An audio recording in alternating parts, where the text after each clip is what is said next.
Good morning, everyone, and welcome to our live coverage of the latest mission from Vandenberg Space Force Base. I'm Will Robinson Smith. I'll be conducting our commentary for the duration of this coverage. We are broadcasting, as we always do, from the Spaceflight Now News Bureau here at NASA's Kennedy Space Center.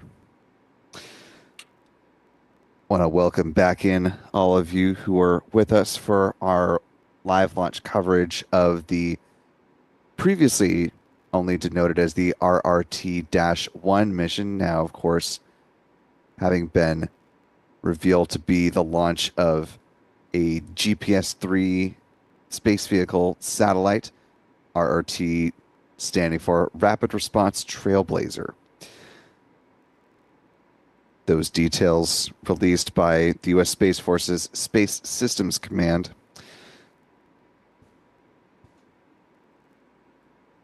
In brief, because of the delays to the start of launches of ULA's Vulcan rocket supporting National Security Space Launcher NSSL missions as part of its Phase 2 awards, the Space Force and its various operations determined and put into action a plan that shifted Space Vehicle 7, which is nicknamed Sally Ride, from its planned launch on a Vulcan rocket to instead pivot to Falcon 9, shortening the timeline for preparation of the satellite by several months.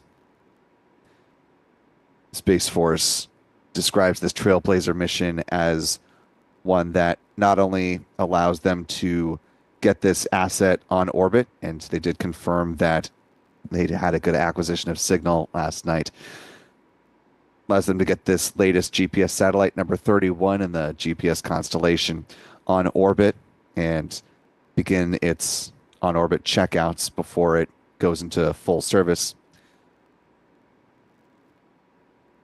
They also describe this as an important capability to be able to be a little more nimble with this type of large satellite launch in the event that a nefarious actor were to negatively impact either directly or indirectly one of our GPS satellites, and be able to respond in a comparatively timely fashion as opposed to a more nominal and much lengthier timeline.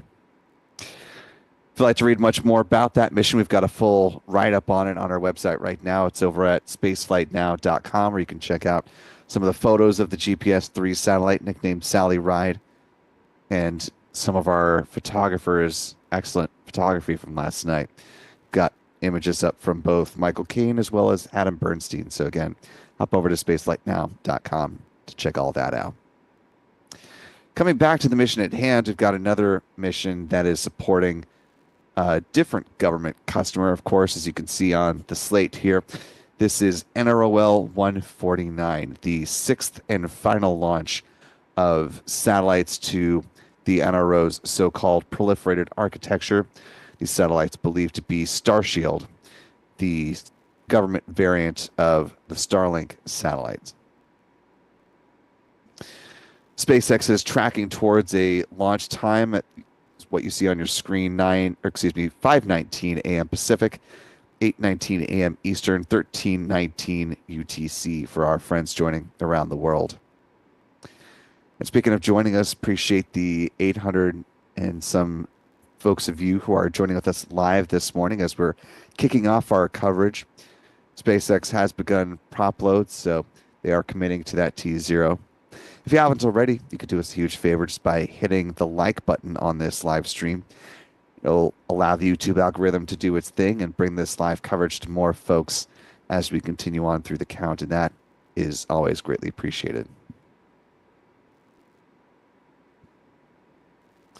We're, of course, powered by a wonderful channel member community here on YouTube who makes these live launch opportunities possible.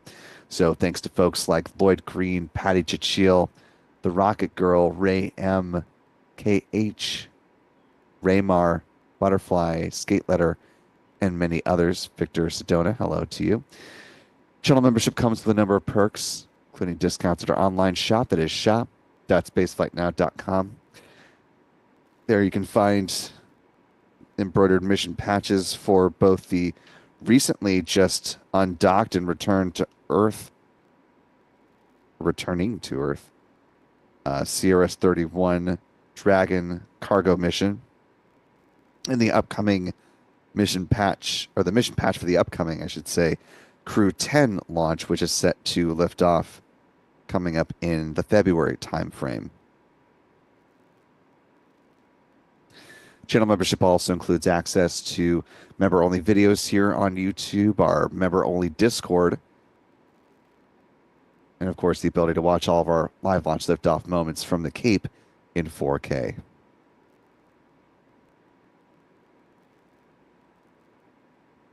Want to welcome Cassandra Olson joining us this morning with channel membership at the pad leader level.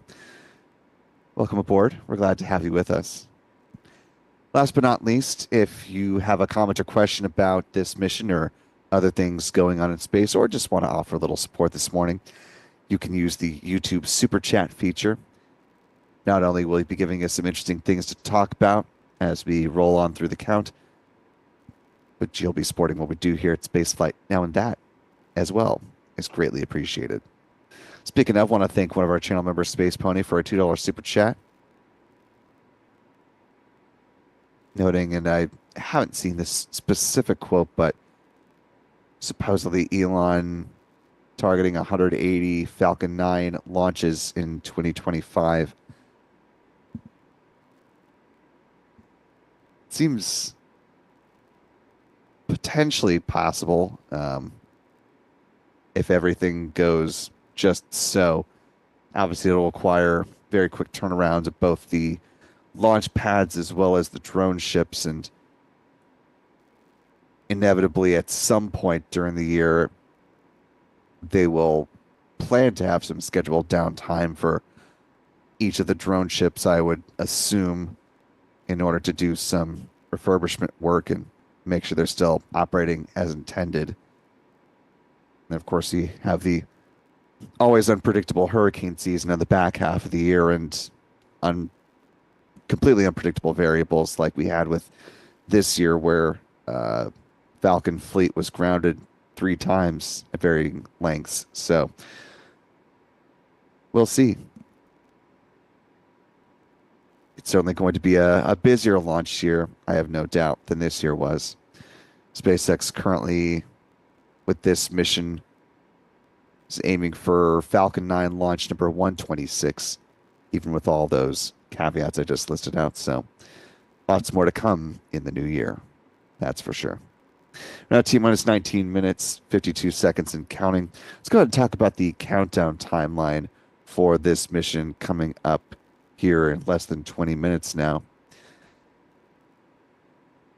We'll move fairly quickly through the events that have already happened. The SpaceX launch director made the call on the start of prop load, which began at the T-minus 35-minute mark, with the loading of RP-1, or a rocket-grade kerosene, on board the Falcon 9's first and second stages, as well as liquid oxygen on board the Falcon 9's first stage.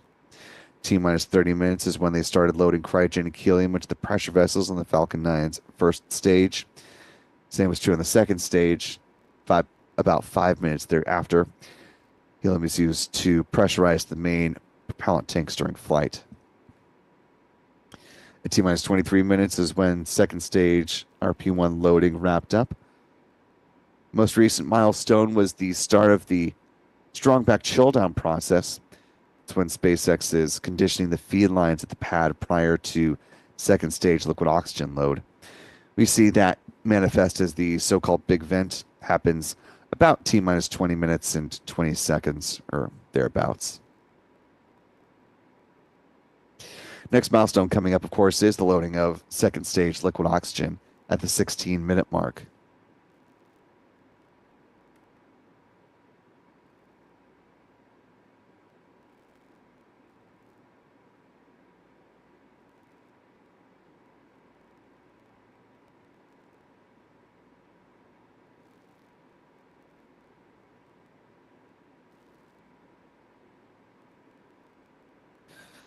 T-minus 7 minutes is when the chill down of the 9 Merlin engines gets underway. That process involves flowing a small amount of liquid oxygen through the plumbing and turbo pumps.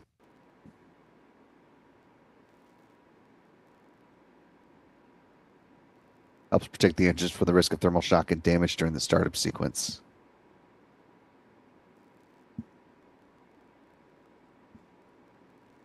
About a minute or so later, the first stage kerosene tank is full. And at T-minus 4.5 minutes, the strong back retract sequence begins. Here at Vandenberg, after the clamp arms beneath the payload fairings open up, the transporter erector, or the strong back, reclines about 13 degrees away from the Falcon 9 rocket and stays in that position until liftoff.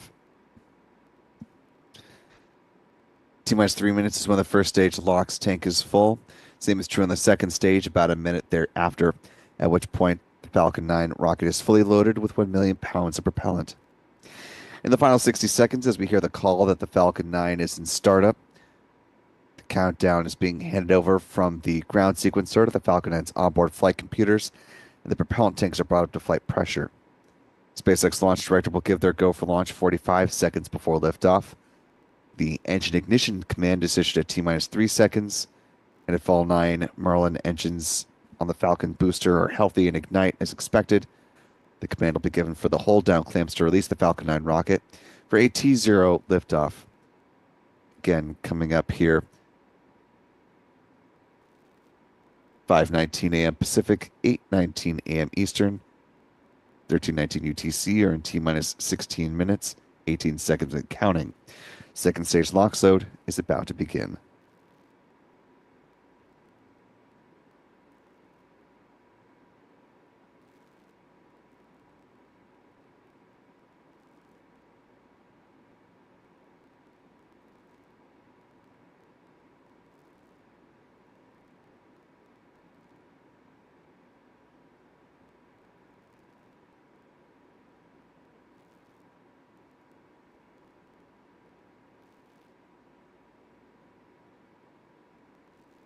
Now T-minus 15 minutes, 39 seconds and counting. I want to thank channel member Michael McRory for gifting 5 Spacefly Now memberships.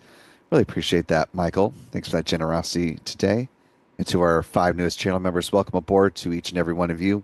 We're glad to have you with us. If you haven't already, be sure to thank Michael in the live chat. And we hope you decide to stick around with channel membership. As we're getting ready to see our first views of the Falcon 9 rocket here at Space Launch Complex 4 East, or Slick 4E, here at Vandenberg. Let's go ahead and talk about where this Falcon is going to fly once it does leave the pad today.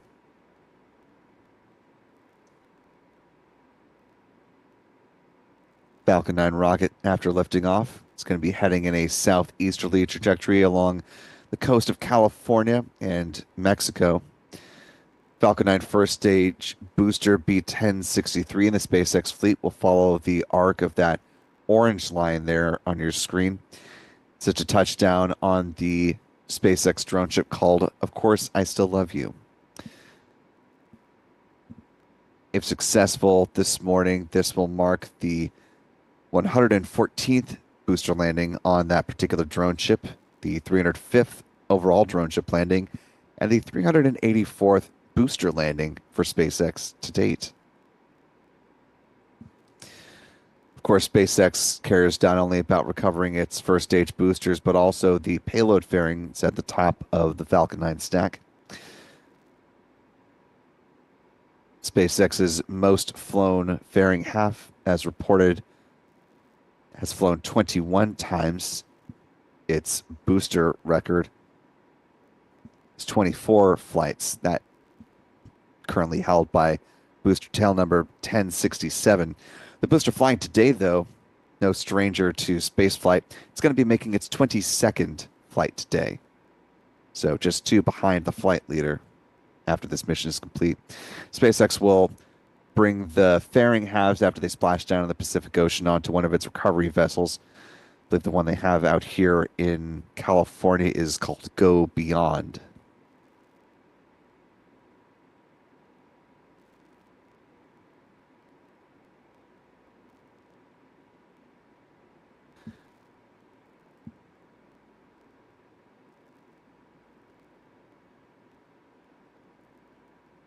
Now T-minus 12 minutes, 56 seconds and counting.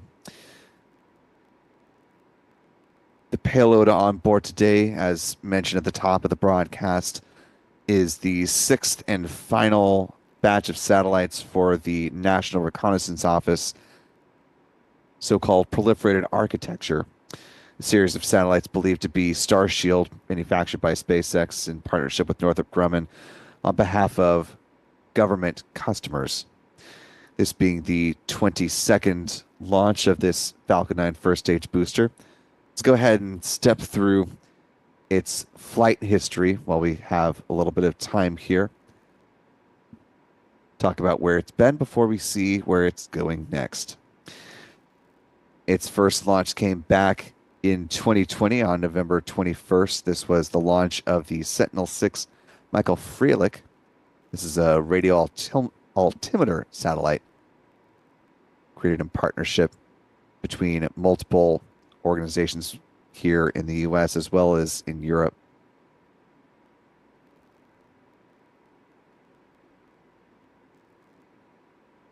That was followed by this booster's first Starlink mission. That was Starlink L28 on May 26, 2021. Followed by a really cool mission for NASA called DART, the Double Asteroid Redirection Test.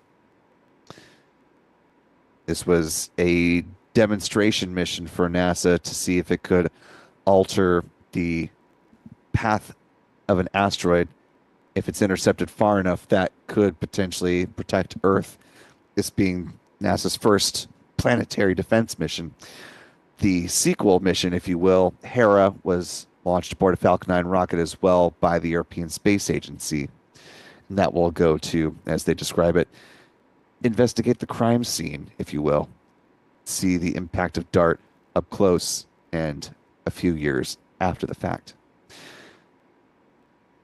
More Starlinks on board following this. You had Starlink 4-11 on February 25th, 4-13 on May 14th, 3-1 on July 11th of 2022, 4-31 on August 31st, 2-5 on February 17th, and then we hit the Transporter 7 mission on April 15th, rideshare mission for SpaceX. That was followed by a combo mission, Iridium Next 9, as well as the OneWeb 19 flight, which included their JOEY-SAT demonstration satellite. Back to Starlink land briefly, 5-13 on July 7th. That was followed by a demonstration mission for the Space Development Agency, their so-called Tranche 0 flight number 2. That was followed up by a whole host of Starlink missions, so we'll pop these quickly. 7-4 on the October 9th, 7-7 on November 20th, 7-11 on January 24th, coming into this year, 7-17 on March 11th, 8-7 on May 14th, 9-3 on July 12th. And then we come up to a couple of the mentioned missions, the so-called proliferated architecture flights for the NRO. You had NROL-113 on September 6th and NROL-167 on October 24th, which of course brings us to today with the launch of NROL-149, getting ready to lift off now in just shy of 9 minutes.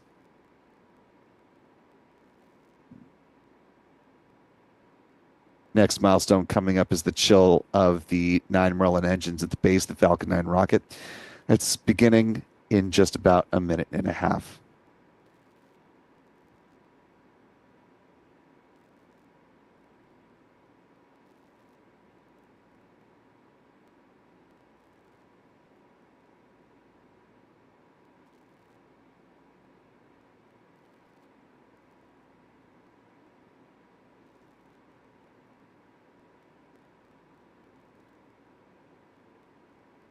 And we do have views now of the Falcon 9 rocket there at Space Launch Complex 4 East. It is characteristically foggy this morning, more of a typical view of Vandenberg. We've gotten spoiled in recent days with much better weather, but So you can see the pad kind of socked in this morning.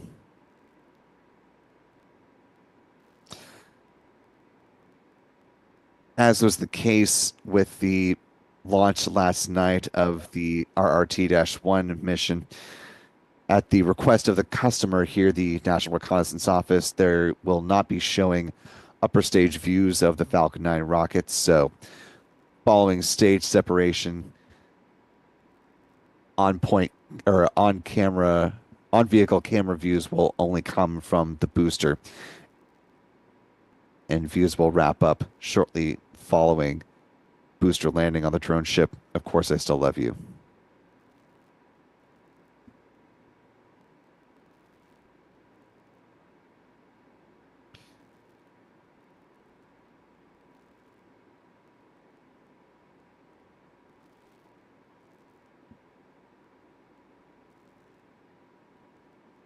Taking a quick overview of the Falcon 9 rocket here. Falcon 9 stands 70 meters or 229 feet tall with a diameter of 3.66 meters or 12 feet. We'll start at the top and work our way to the bottom today. The payload fairings are a carbon composite material standing 13.1 meters or 43 feet tall, 5.2 meters or 17.1 feet in diameter. Again, they will be recovered after splashing down in the Pacific Ocean and refurbished for future flights.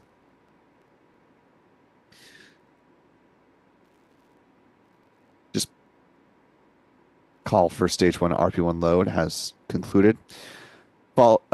Beneath the payload fairings is the second stage, upper stage of the Falcon 9 rocket, powered by a single modified Merlin engine called a Merlin vacuum engine. It produces more than 220,500 pounds of thrust, and will be fired twice on today's flight, placing the Starshield satellites into their intended orbit. The MVAC engine burns the same prop mix, that being kerosene and liquid oxygen, same as the first stage. Following the deployment of the satellites, there will be a deorbit burn, driving the upper stage back into the atmosphere, where it will burn up. Just beneath the second stage is the inner stage, a composite structure consisting of an aluminum honeycomb core surrounded by carbon fiber. It features titanium winglets that provide stability and steering for the booster as it comes back towards the drone ship. At the top of the inner stage are 3 mechanical latches that attach to the second stage. In the first stage main engine cutoff, high pressure helium is used to release those latches, and 4 pneumatic pushers ensure a clean separation. And of course, the Falcon 9 first stage booster, today B-1063, has flown 21 times before, looking for flight number 22 today. The booster produces 1.7 million pounds of thrust at liftoff. Just heard the call for strong back retract pressurization. There are the views of course, I Still Love You, positioned out in the Pacific Ocean.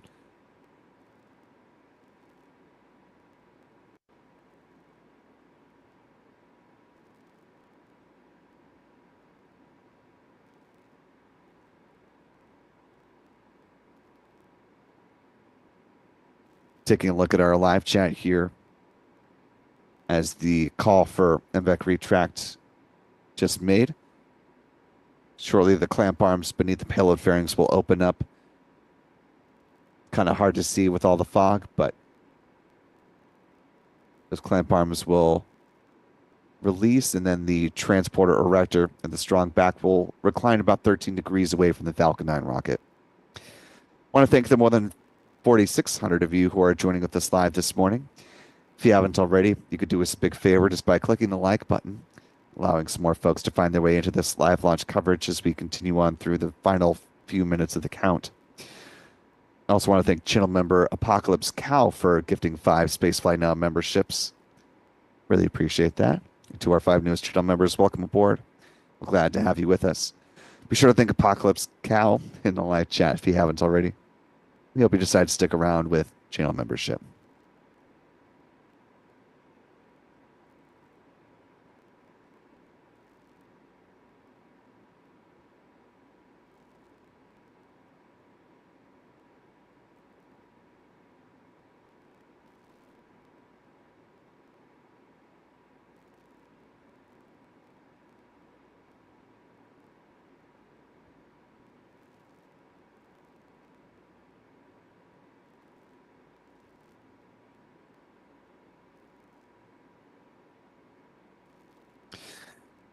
Now, T minus 2 minutes, 49 seconds and counting. Stage 1 liquid oxygen load has concluded. We're awaiting the same on the second stage. And that will finish the fueling process.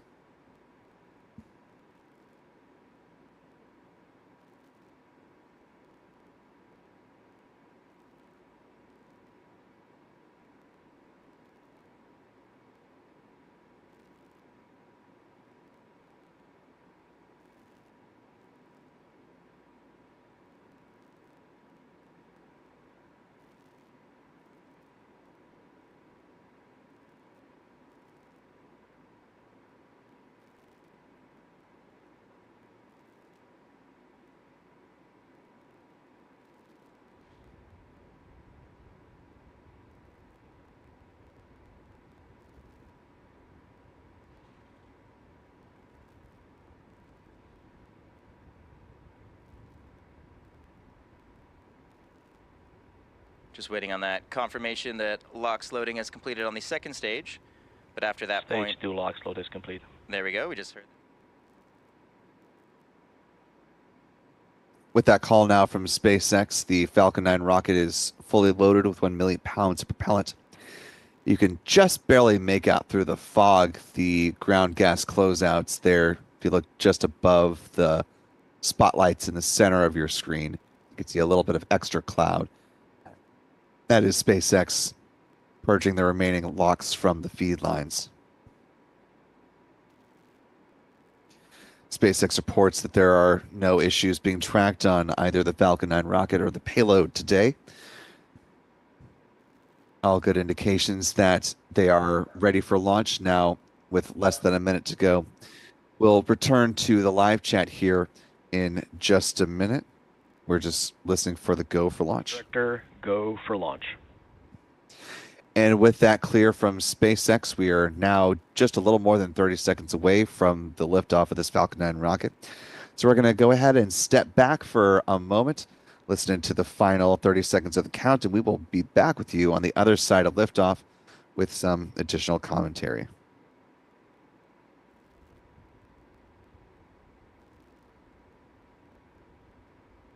T minus 15 seconds.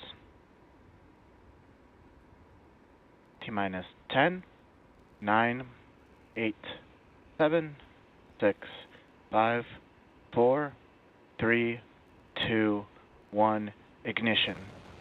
And liftoff of Falcon 9. Go SpaceX, go NROL-149.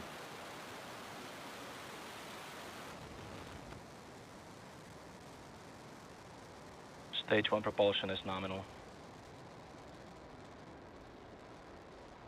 Vehicle is pitching downrange.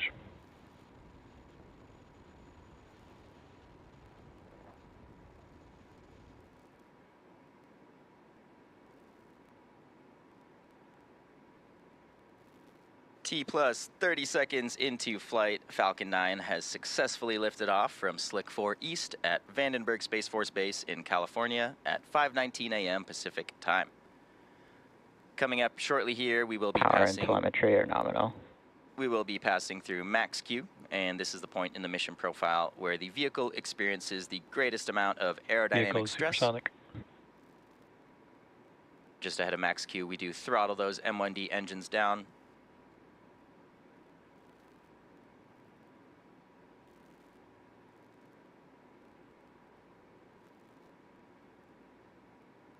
Max Q. And there's that call out for max Q, so we have now throttled the M1Ds back up to full power. Coming up next, we do have 3 events in quick succession, starting with MECO, followed by stage separation and SES-1.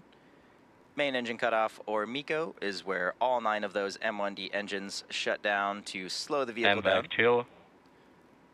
Just heard that we are beginning the ascent chill for the MVAC engine. Of course, we do shut the 9 M1Ds down in preparation for stage separation. And then following that, the first and second stages will separate. After that point, the MVAC engine on the second stage will light, and that's sometimes referred to as second engine start 1 or SES-1. Now this burn. So far, a good ascent of the Falcon 9 rocket, now a little more than 2 minutes into flight. As you just heard, we're coming upon those 3 events coming up now with MECO kicking things off in just about 10 seconds.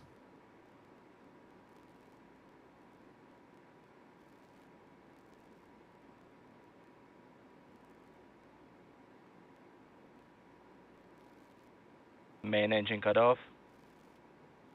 Stage separation confirmed.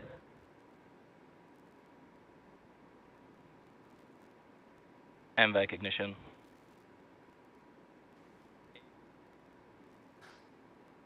All good callouts, all good visuals on the Falcon 9 rocket. Once again, because of the request of the National Reconnaissance Office, there will not be upper stage views of the Falcon 9 shown during this mission. So we've seen our last of Falcon 9's second stage and the payload up top.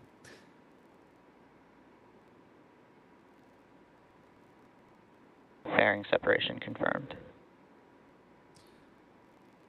Good call on fairing separation. The fairing house will be recovered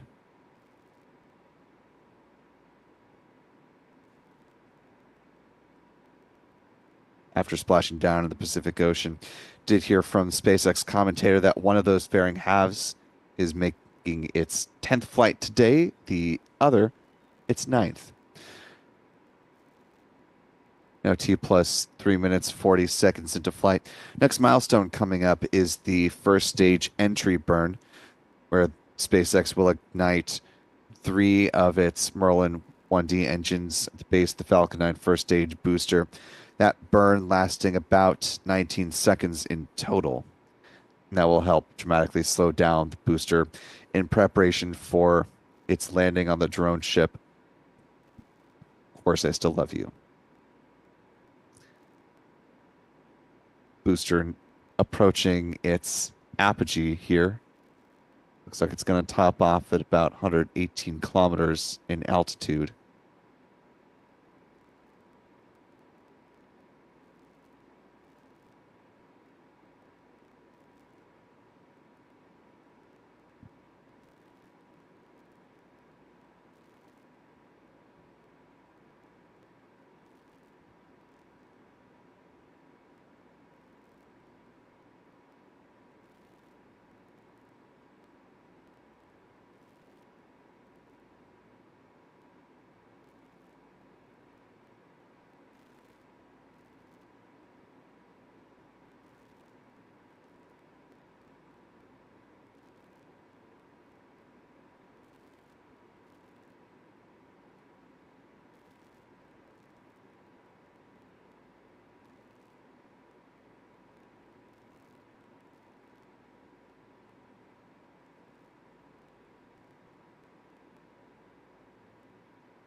Now T plus 5 minutes, 46 seconds and counting. Nice little view of the rising sun over the arc of the Earth there.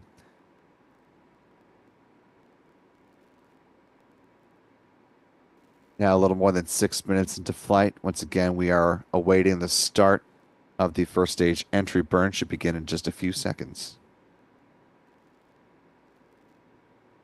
Stage up in space. Stage 1 entry burn. Start up. And there. Good start of the entry burn here. Again, this burn will last about 19 seconds in total.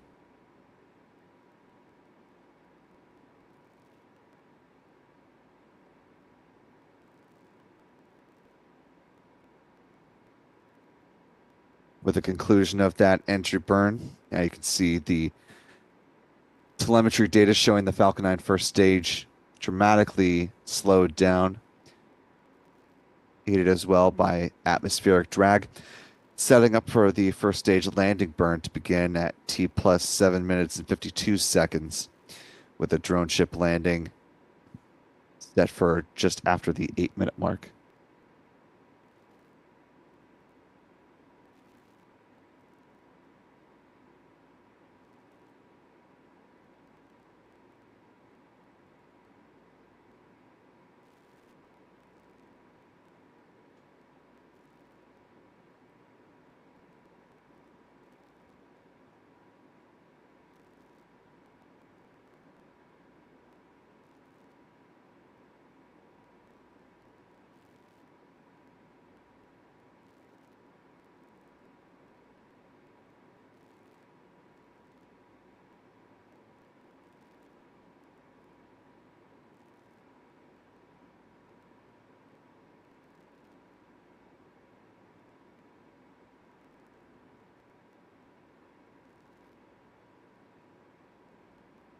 Stage 1 landing burn.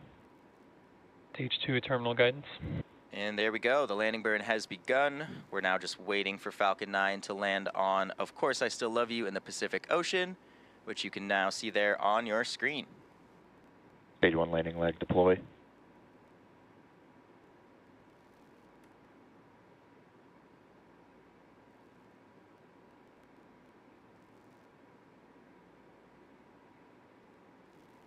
Stage 1 landing confirmed. Good confirmation of booster landing for B-1063, having completed its 22nd flight so far. Live views inside Mission Control at SpaceX headquarters in Hawthorne, California. Once again, the request of the NRO means we won't see any more upper stage views of the Falcon 9 rocket, and the specific time of payload deployment has also been masked at the request of the NRO.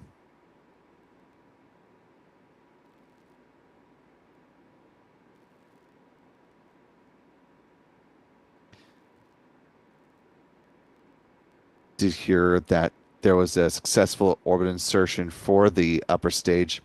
There will be a reignition of the upper stage engine at T plus 53 minutes and 19 seconds.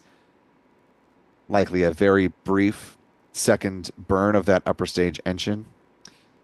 And then the Starshield satellites will be deployed more than likely around T plus somewhere between 1 hour and 1 hour and 4-ish minutes, somewhere in that ballpark, more than likely.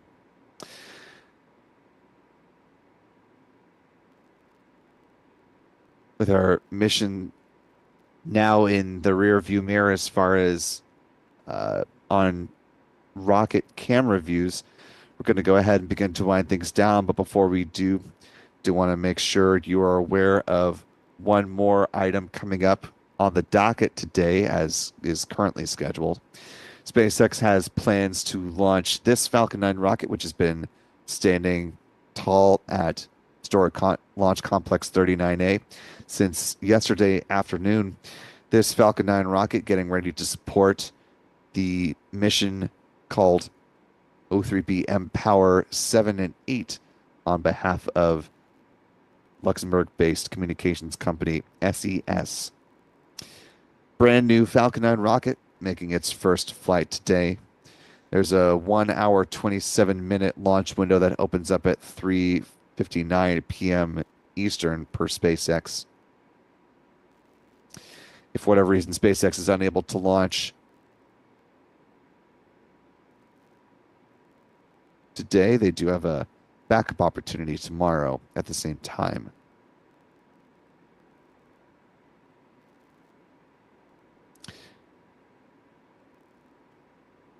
Again, we'll have live coverage of this mission beginning about an hour prior to liftoff. So if you haven't already, be sure to hit that subscribe button, turn on notifications, ring that bell. So that way you're not caught unawares when our live coverage begins or we post new videos here on the YouTube channel.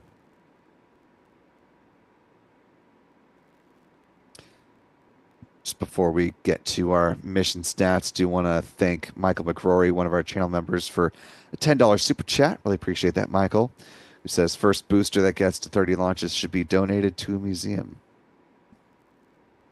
A nod maybe to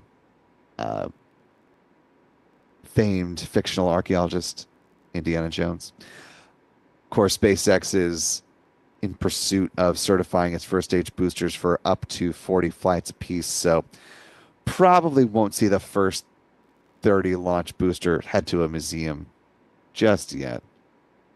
Maybe a little further down the road, but SpaceX is going to want to push their reuse capabilities as much as they have planned out as far as they can go. So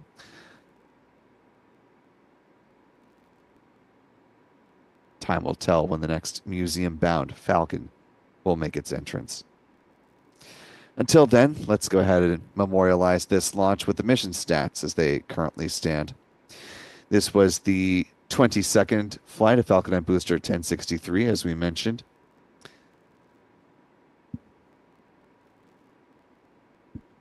This is the 411th Falcon 9 launch to date. The 126th Falcon 9 of the year so far. This is also the 355th Falcon booster reflight, or the launch of a booster that has flown at least once. With the 2 Falcon Heavy launches behind us now, this marked the 128th SpaceX orbital launch of the year, the 133rd SpaceX orbital launch within the last 365 days. And here at Vandenberg, this was the 104th orbital launch from Space Launch Complex 4 East, and the 193rd overall orbital launch from that pad. Moving on to some recovery stats, this marked the 114th successful booster landing on the drone ship, Of Course I Still Love You, the 305th drone ship landing for SpaceX, and the 384th booster landing to date. Finally, with some industry stats, this was the 45th orbital launch from California in 2024, the 135th orbital launch from U.S. soil, the 147th orbital launch from U.S. rocket company, and the 246th launch from around the globe. 6 orbital launch failures on the year. Here is where our pie chart now stands.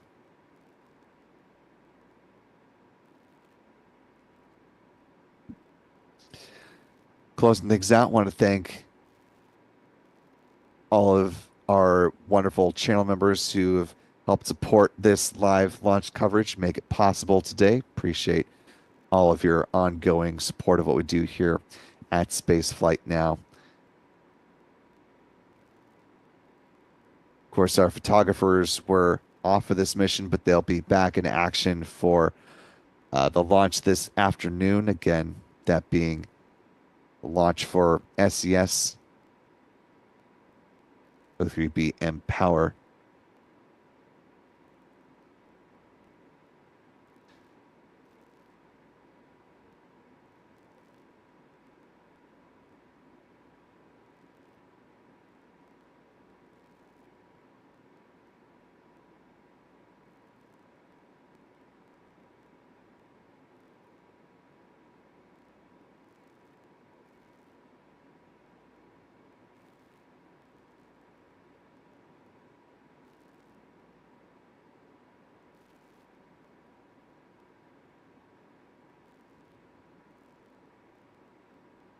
I want to thank our moderator, Odyssey Space Girl, Stephanie B, for helping us out in the live chat.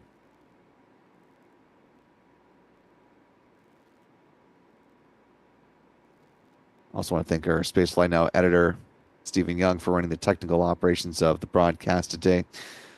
Most importantly, I want to thank you for wherever you're watching from with this live broadcast. Be sure to click that like button on your way out the digital door, so if folks were not able to join us live as it happened, they can find this on a launch replay.